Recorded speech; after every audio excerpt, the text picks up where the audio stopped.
Let's see. Pre-live. I'm live, guys. Okay. So, yeah, LinkedIn never freaking works. This is why I never go live on LinkedIn. If you guys have LinkedIn, if you've ever tried to go live, it just sucks.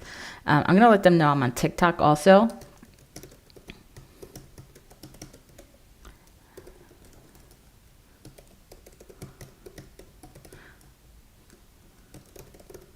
And let me just check my stream. So you guys get all the lovely tech stuff. I like doing this tech stuff with you guys live just because it's so interesting to be able to see how crappy these systems actually are when we go to stream. So I'm looking at my streams.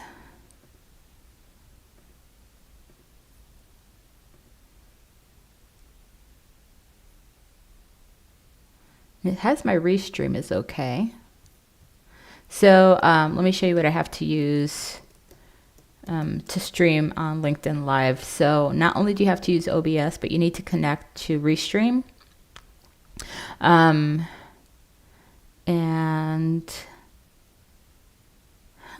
it says I'm live. So that's interesting. And it says I'm live on LinkedIn. Hold on, let me see if I can get these people a link. It's gonna suck. So it says I'm live, but it's not showing my live on LinkedIn. So let's see, really quick here. I don't know where it's sending my live to. Let me get them a link on Restream. So basically, I'm trying to go live on LinkedIn. And yeah, this is not freaking working, even though it says I'm live. I wonder if there's a... Let me embed this stream. Oh no, I can't even embed it. I'm not going to pay for this. Let's see. Your stream may not reach some of the destinations. Please check setting. Okay, so let's check this. Oh, really? Oh no, I don't want it to Twitter. So I know we're streaming on YouTube, so maybe we can just send them this. Okay. Okay, so let me go in here. Let me tell them that. Okay.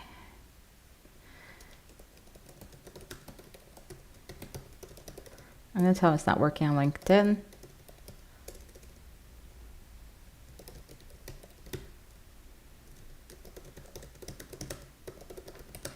Okay, so let's see. So it looks like I have 7 people right now on the stream just waiting, but through Restream, it's not, like the LinkedIn connection isn't working, which is annoying.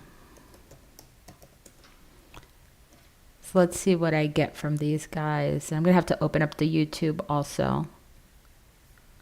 Yeah, I'm not sure why it's not showing up. It's showing up for, it's saying I'm streaming on both, but it's not, apparently. Okay, so let's just open up YouTube for them because I want to get into this whole ChatGPT stuff. Let's do this. What did I do before? Let's get them this link. I couldn't embed it before, so let's go here.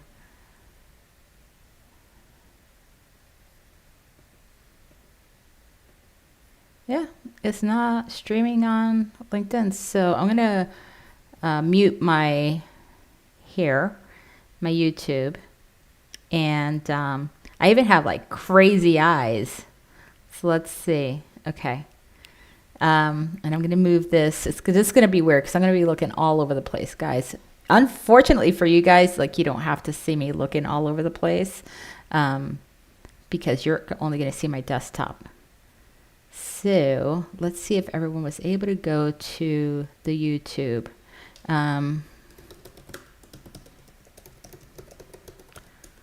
Okay, so let me put this again for them. Okay. So we'll wait for some people to join in. LinkedIn Live is something crazy, but I can never get it to work, so I don't count it as a good streaming service at all. Okay, so it looks like people are making it over to YouTube right now. So I'm streaming on YouTube, and I'm streaming on here on TikTok, whatever this is, right? TikTok, Twitch Talk. So let's talk about prompt engineering, and let's talk about ChatGPT. And I'm going to walk you through some tools also to help you get the most out of GPT. Now, there's a lot of hype around it. I did an interview today for a podcast, and we were talking about like a lot of the hype that's generated around ChatGPT, and it's like flooding everyone's feed. And so people are like I know a lot of people don't know what to ask it, right? Or how to ask it, or you want it to do something for you, but you're not sure exactly what you want it to do for you. So let's go through today and let's talk about some of the things you can do with ChatGPT, and let's talk about this prompt engineering. So I'm going to share my window with, let's see if I can do this. Boop, boop. Okay. So you should be seeing my window soon. If you're watching on YouTube, there's a delay. If you're watching on TikTok, there's no delay. So that's the great thing about TikTok. It's just automatic because I'm streaming from my laptop. Okay. So right now I'm in the OpenAI ChatGPT site. I'm going to X this out of there. I'm going to refresh because it's been sitting idle for a minute. And so a lot of you may be getting some messages about the network not being available. So I want to show you one thing that you can do. So everyone's trying to use ChatGPT, but if we go to OpenAI, the first thing you need to do is create an account. And I have an account with OpenAI. I'm going to log in here. Let's go here, there. I love this automatically fill in for me because I have to write my password in there. Okay. So when you go to OpenAI, so we all know about ChatGPT, right? Because you're seeing it in your feeds. People are like, you can make money with ChatGPT and all this other stuff. But let's be real right now. So let's go into OpenAI. If you can't get into ChatGPT, you can create an account with OpenAI, and you can go then to up here in the tabs. You have Overview, Documentation, Examples, and Playground. The Playground is where you can go in and you can do a lot of the same things that you do with ChatGPT. So if you're getting like the network is busy or server is busy, can't handle, if you go to beta.openai.com/playground, it does require that you get a free account. Here you can actually access the same tool as ChatGPT. So this is what's called an API, which is an application endpoint that you can then play around with. Now, this has some other features that ChatGPT does not have right now.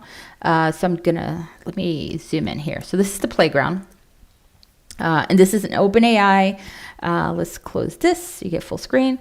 So over here, you have your modes. So you have complete, you have insert, and you have edit. So if you wanted to edit something, you could do that or insert some additional text. The model. This is the machine learning model that you can use to have it generate like the text that you're looking for. So in this model here, let me move this over a little bit so you guys get full screen. Give me a second. I'm going to move my screen over. Okay. Let's go in here again. Oops. I made it too much. I made it too full screen. Okay, content filters. All right, so let's see here. So let me just refresh this really quick because I lost some stuff in here. Okay, so in here we were looking at some of those settings in the playground. And let me just make this a little bit bigger. There you go. So in here, you can select the model that you want. So the fastest model is DaVinci. This model will generate very quickly, and it has a really good output. Curie is the next model, and this one it's just as fast as DaVinci, but it's lower cost. So there is a cost for the Playground. So you do have to they give you like a certain number of credits. But once you use those credits, you're going to have to put in a credit card, which is why a lot of people are using ChatGPT. Babbage and Ada are other lower cost models that you can use, and you can play around with these. There are some additional models that you can use. A lot of them are in beta, but this is great. We're in the Playground for OpenAI, which is similar to ChatGPT, and here you can get to ChatGPT from the Playground also. The temperature here, if you hover over these, this will tell you what each of the settings does, and it's a great way to experiment with some of these settings. So let me go over here. I think this is going to minimize my stuff again, so give me a second. There we go. So I want everyone on my YouTube to be able to see all the settings also. So then you have like stop sequence. I keep the stop sequence at just empty, and then because you want it to have like the maximum outputs, and then for the frequency and penalties, like here you can play around with these settings as you're putting in your prompts. So let's talk about prompt engineering, which is really what we want to talk about today. I'm going to paste some stuff I had here.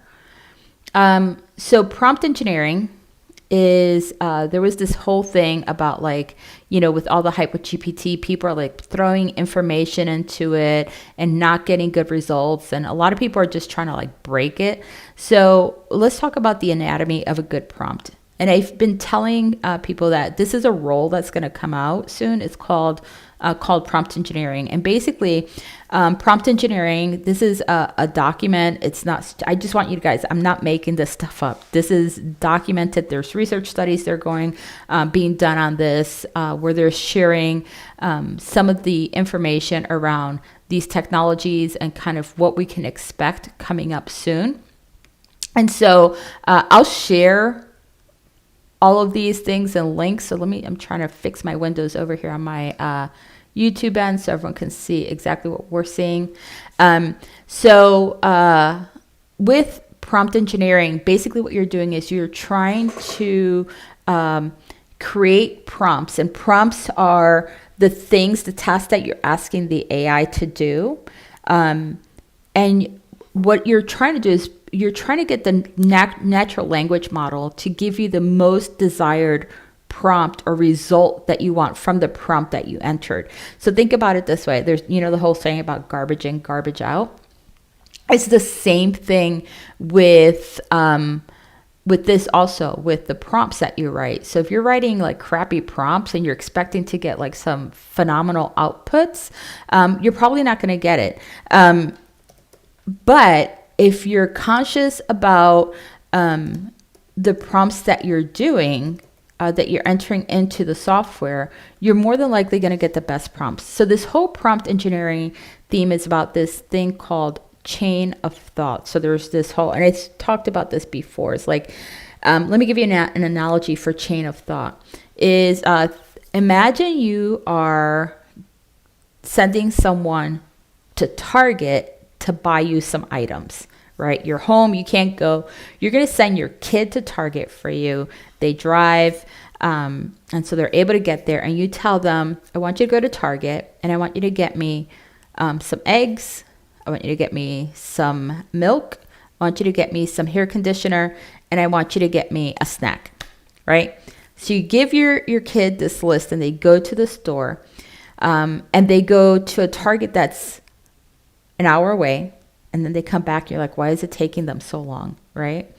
And they come back, and they brought you eggs, milk, the hair conditioner, and the snack, but they didn't bring you what you wanted exactly, okay? They brought you their interpretation of what you asked for. So they brought you half a dozen eggs. They brought you a small quart of milk. They brought you some generic hair conditioner, and for a snack they brought you whatever their favorite snack would be. Let's say some chocolate or something like that, or some burning Tostitos or whatever, but it's not what you wanted, right? So the information that you gave your kid to go to the store with is considered a prompt. So how would you improve that prompt, right? You would have to be more detailed and more explicit as to what you want them to bring back to you. So how would you improve that?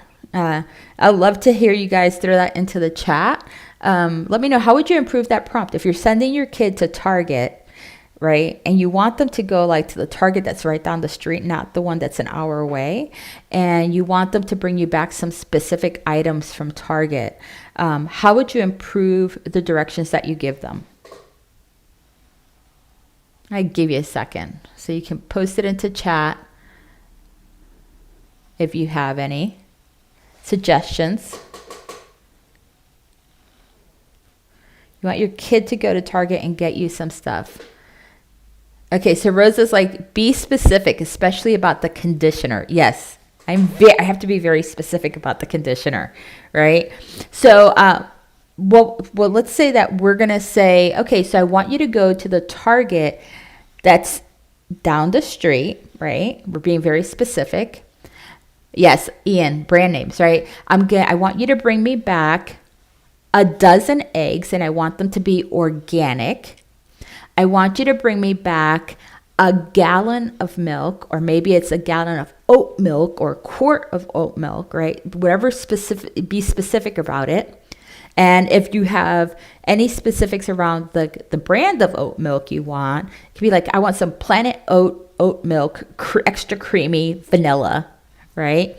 And then for the conditioner, I want some pattern conditioner for all hair types. And then for the snack, I really want a bag of Doritos, right? So that would be an example. So what happens now? Now the kid goes back out, and they come back with almost everything that you wanted, right? Because when they got there, they were out of oat milk, the brand that you're looking for. So they brought you a different brand. That was like a substitution. They did bring you the organic eggs, but they brought you the small eggs and not the large eggs, which you wanted and you did not specify. And they brought you Doritos, but they brought you a small bag of Doritos and not the big bag of Doritos that you wanted. So again, being specific, that same technique works with the prompts that you write for ChatGPT or any of the AI or other AI writing tools. Being specific about what you want, but also providing some potential examples, like that the examples could be like a brand, right? And it could be like, hey, if they don't have this, bring me this. So giving those very specific instructions is what prompt engineering is all about. So let's look here. This here is an article, and I'll post a link in TikTok for this article so you guys can read it. I was going to do a TLDR on this, but I figured since I'm doing this, I wasn't going to do a TLDR. This is the ultimate prompt engineering guide for text generation, and I'll send it to everyone. It was part of, I follow this newsletter, an AI newsletter, which I enjoy reading, and it gives you some free prompts that you can use and play around with, and it gives you some other ideas. Really short document, but let's look at this. This is from Substack. So this here is the anatomy of a ChatGPT mega prompt. So what it's saying is like, this is for someone, let's say in the education space, who's looking to get something really, really specific. And so there's things that they have in here that provides for a really good prompt. So let's look at this. So first it tells you the first prompt is the AI's role. So let me make this bigger so everyone can see. Let's see without going too bad. Okay. So the first thing it gives you is like the AI's role. So right here, what it's saying is like, you are an expert teacher of physics in high school in the USA. You teach students with an average level of achievement and a limited grasp of English, and this is their age, right? So that's the role that you're giving the ChatGPT. Then it tells you like who's the subject, who's the learner. And then if you look down, it has like the instructional strategy that you want them to use. And then there's a topic and a title. And then it goes on to provide an example and some context for the request. Now this is a mega prompt. So if you're doing any kind of research using ChatGPT, this is a great way to structure your prompt. And I would write this outside of the ChatGPT prompt and put it like in a document. I like to put things in Evernote or in GoodNotes, so that way I have it and I can like look back at the prompts that I wrote. So I've been a stickler for that lately. So then at the end, it gives you like the task that you're giving them. Using the information above, generate an undoing activity, which helps the learners described above to correctly understand core foundational knowledge related to. Okay, so what it's saying is like, listen, look at all the information above. And I read somewhere that ChatGPT will read up to 2,000 characters, 2 to 3,000 characters above. So it can reference that information when delivering back the output that you're looking for. And then, here you're giving it the task and then you're telling it what the output is that you want. You're telling it write feedback for each potential response. And you're being very specific.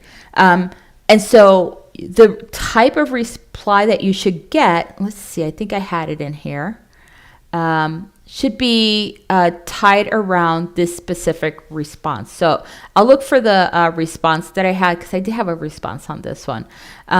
But this is just an example of what prompt engineering could look like. This is a very specific prompt for a very specific need. So I did copy in here. I'm in ChatGPT. I'm going to refresh this again because I haven't used it and it might time out. Okay.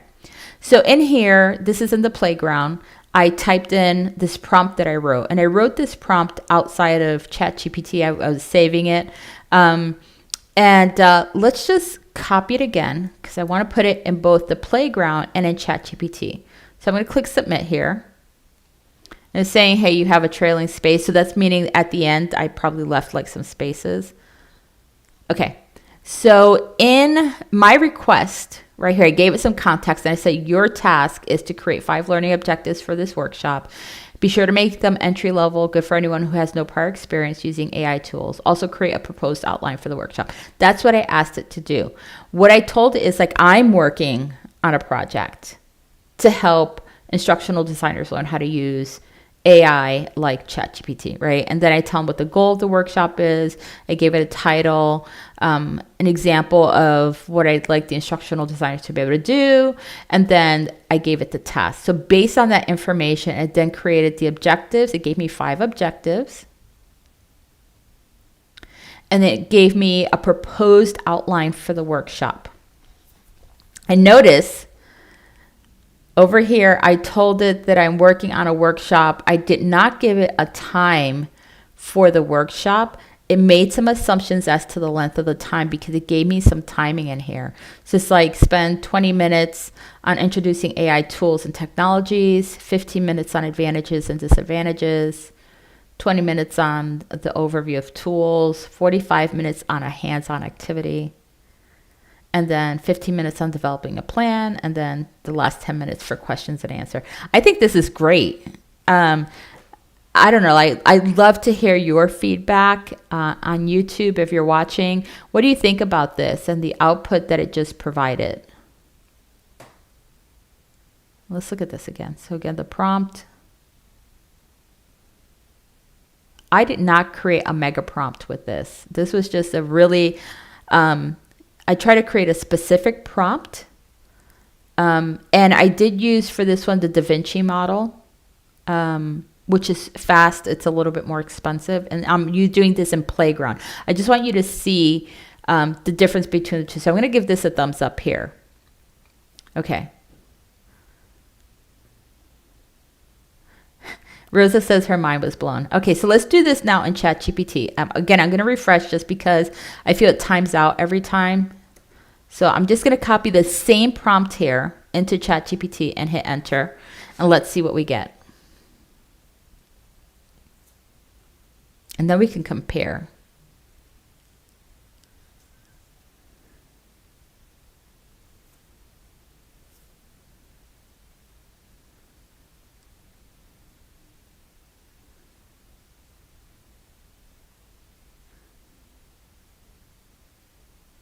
Okay, so the proposed outline that ChatGPT gave me is a little different than the proposed outline that I got in the playground, which is super interesting because the prompt that I wrote is the same. So let's look at this.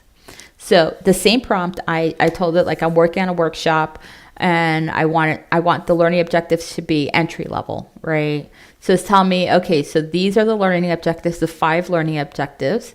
So look at these. This is like learn the basics, understand the basics of AI, learn how AI writing tools generate instructional content, learn how to use AI generation tools to create engaging interactive content, explore the potentials of AI-powered virtual assistants, and understand the ethical and legal considerations, right?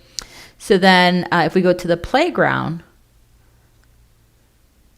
it gave me totally different learning objectives than the playground did, with the exception of like the first one, right? So same tool, kind of. It's on the same platform, but you're getting different outputs.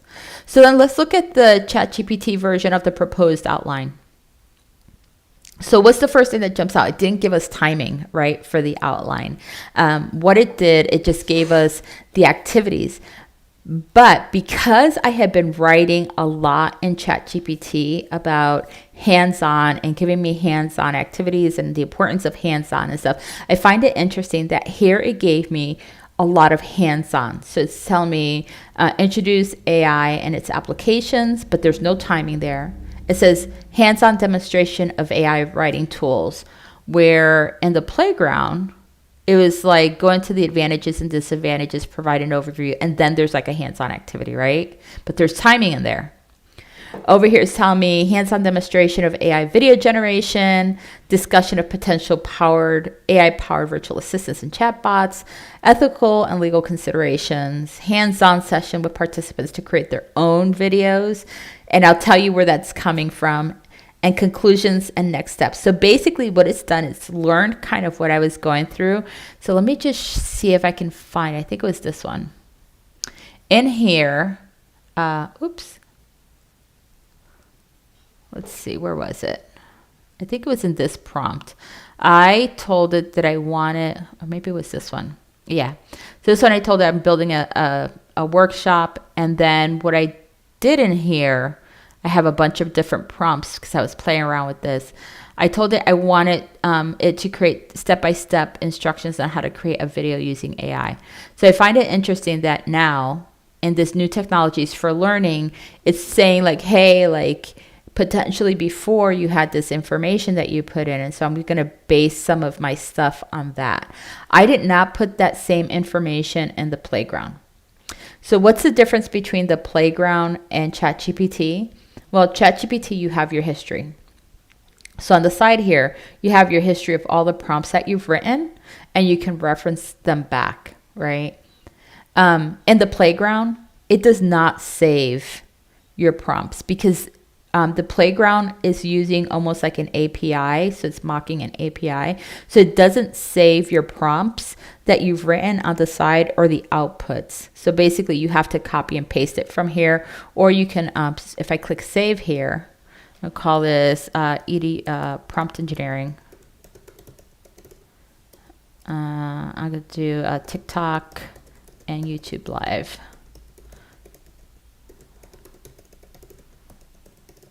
And what's today's date? 27th, right? Okay. And then I'm going to save it.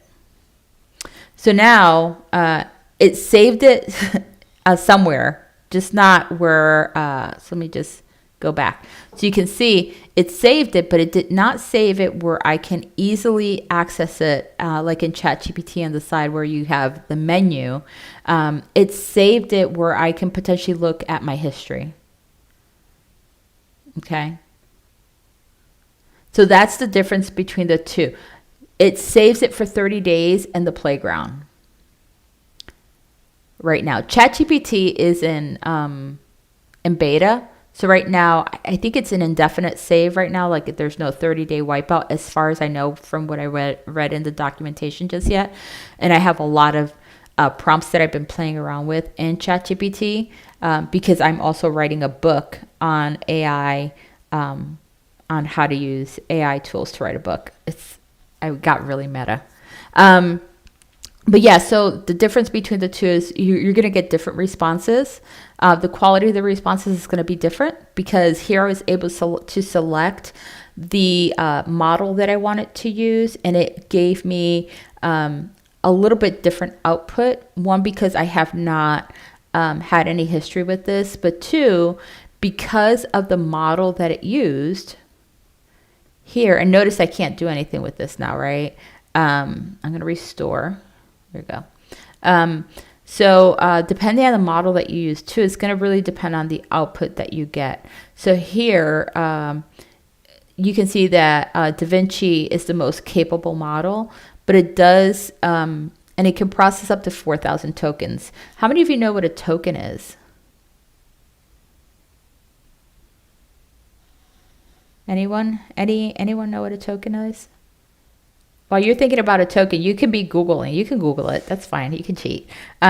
So there's a question here. Can you have ChatGPT forget your history so that your old queries don't affect the results? So you can delete. Yeah, you can delete your queries here. So like you can go in here. Let me see. I'm going to go in this one, and you just click delete here, and delete it. But remember, it's already trained. It's already learning your style and what you're asking for. So it may generate some similar kind of formatting of the content, right? I'm not saying it's going to give you the same content, but it might format it similarly. Okay, so Rosa says that a token is currency for the outputs. Yeah, essentially, right? So one token is about one word. In GPT when you're doing text generation. So ChatGPT uses token. One token is about one and a half words. And so if you have 4,000 tokens, right, it can generate up to 4,000 tokens. It means it can generate potentially up to 4,000 words in one full like prompt. And that depends on the quality of your prompt also, right? So you can write an entire book chapter using ChatGPT, but you need to be very specific on your prompt and what you're looking for as far as the output goes. Now, for my TikTok users, you can use this to generate content to publish onto a TikTok video, which is super interesting also to be able to do that from a marketing perspective. I've toyed around with it, but all of my content is really different. So, because I focus on new stuff. Now, the interesting thing about ChatGPT is that it has been trained on data up to 2021. GPT-3 was trained on data up to 2019. So a GPT-3 does not know about the pandemic or anything like post-pandemic. ChatGPT was trained up in data up to 2021, which is 2 years ago. So mid-pandemic. And so it'd be interesting. I haven't tried to go in here and ask it about the pandemic, but it'd be interesting to see what kind of outputs it has on that. But that said, it is a learning machine. So AI is the science of creating thinking machines that would normally... to complete tasks that would normally require like a human to do, right? Some human intelligence to do. And so I don't know, there's different use cases for using ChatGPT. And I know that a lot of people are still trying to figure out how do I use it? But ChatGPT isn't the only player in town. And I'm going to show you who wants to see some other tools that I use on a regular basis that are also AI driven.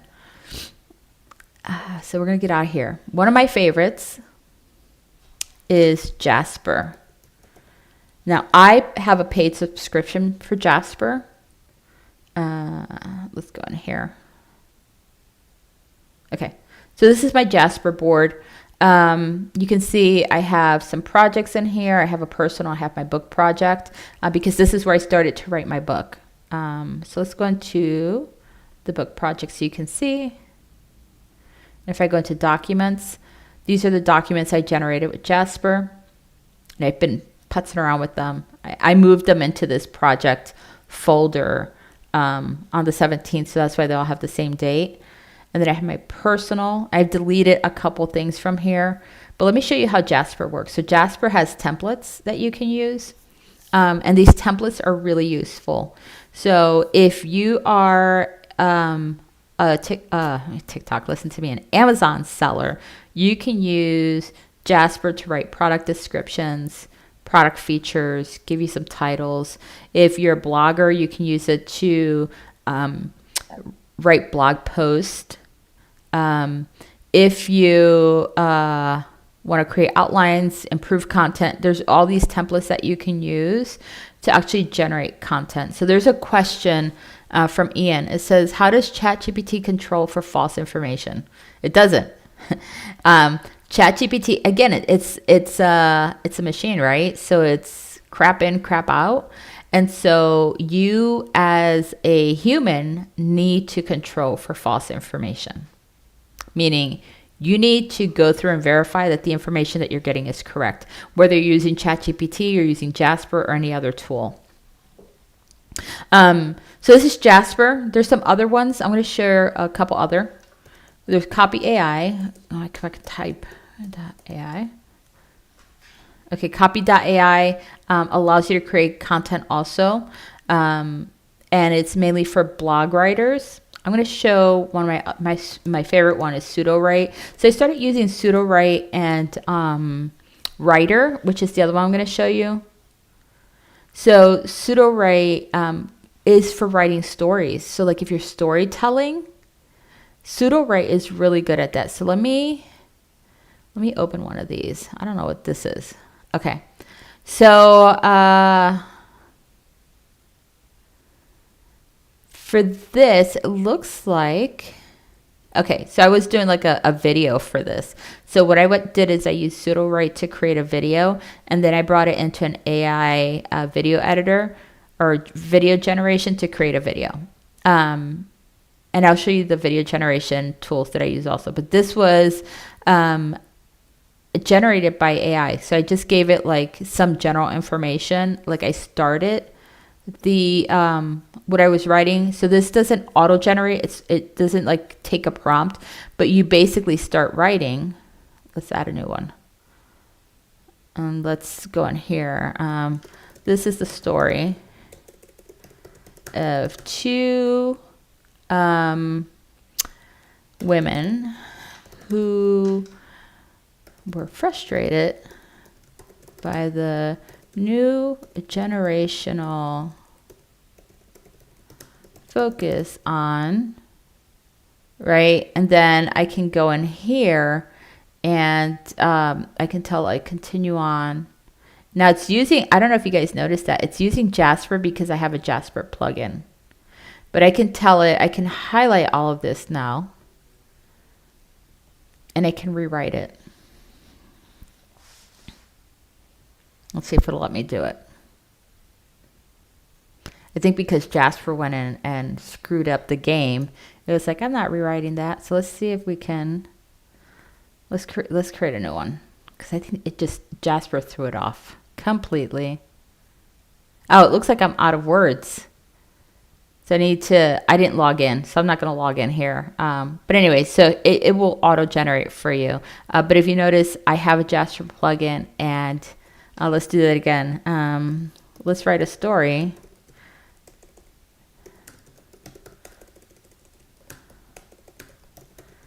Can't even type about a little boy, a lost little boy. And let's see. So this is, see how it says continue writing with Jasper? So Jasper is going to kick in. And even though I'm not in Jasper, it's going to auto write for me. Okay. So that's PseudoWrite. Let's go to Writer. Writer.me is my other favorite tool. And this one, you can just start writing. You can connect. I always connect to Google, so that way I don't have to like worry about logging in. And here you can see that I have a couple documents in here that I've created. So let's say, let's create a new document. Let's go in this one, into AI. Okay, so in here, it's kind of the same thing. So we tell it what's the use case you want. So let's say I want copywriting framework, and I wanted to write about the benefits of AI for learning and development. Can't type.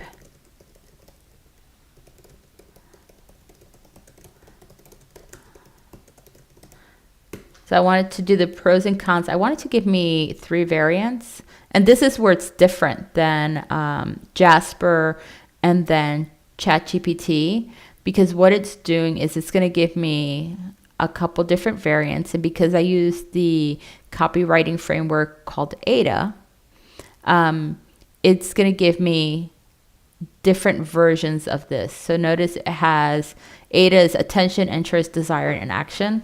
So what it did is it created a framework for all 3 of these, and you would just take out the keywords like attention, interest, desire, and action to be able to create like one big thing. So this is just another tool that you can use similar to ChatGPT. It generates data for you that then, or content for you that you can then use. Let's look at an AI tool. Let's see if I can get to it. DID video. I can never remember. Here we go.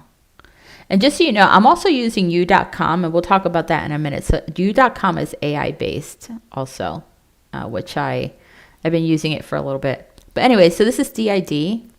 When you use DID, you can use it to create a video.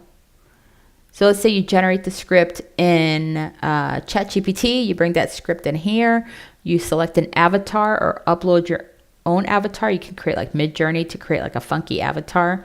You can add your avatar in here, and then it will read the script. So this has a script already in here, and I'm not going to upload a voice. I wanted to do it in English. Let's say a UK English, because they sound smarter sometimes, right? And let's say it's Oliver. I don't know what Oliver's voice is like. And we're going to have him do, it won't let me do styles. But you can have it like rap or whatever. And then you can just play around with it and listen to what it's going to sound like. It will read your script verbatim. So if you have any typos in there, it will read your typos. So once you create your video here, let's see if I can preview this one so you can see it. Let's see, because you can listen to it. Let me preview this. Let's generate it. Because I don't think it has a video preview. Let's see. Oh, there's a new feature. Oh, you can do text. You can now, it has this new text, AI text writing now, which is cool. But let's generate this video so you can see. I am signed in. I don't want to sign in. Anyway, so you would generate this and the guy's mouth would move as he was talking. The other one that I have, which is fun, is sounddraw.io. Of course, I don't think I spelled that right. Sound draw. Here we go. This is the real site. Me and typing live, I am not like the best, guys. This is like, yeah. So here you can create music using AI. So you can play around with this also. But again, remember, the quality of your prompt is going to depend on your output. So I'm going to hang out for like 2-3 minutes before I end this. I hope that this was useful to everyone. If you have any other questions, like post them in the chat. Happy to answer them, or you can message me. I'm always happy to answer questions. And yeah, I hope that you guys learned something new today. So with that, I'm going to tell you, like, follow me on TikTok. I don't know if I have my TikTok up here, but here, I'm going to pull it up.